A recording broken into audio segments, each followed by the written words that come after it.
The Public Accounts Committee of the National Assembly has begun probing 4 salt firms in Kilifi County for alleged non-compliance with the Mining Act of 2016.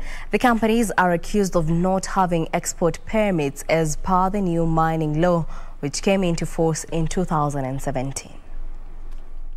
Of the National Assembly, accompanied with officials from the Office of the Auditor General and the Mining Ministry, visited salt farms in Magarini Sub-County to verify the compliance with the provisions of the Mining Act of 2016.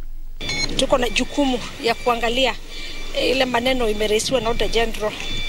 Maneno ingine yote tutaweza kuandika katika ripoti yetu.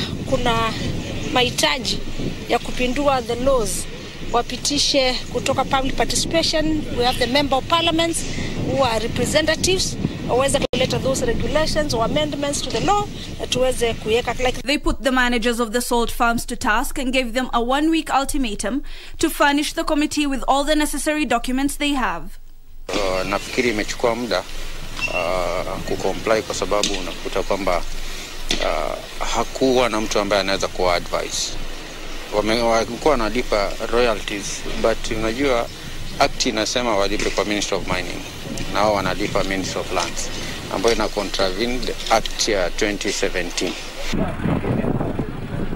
The officials of the salt farms, however, insisted that they have been paying all statutory dues to the government. Reporting for Lunchtime News, my name is Hibak Saeed.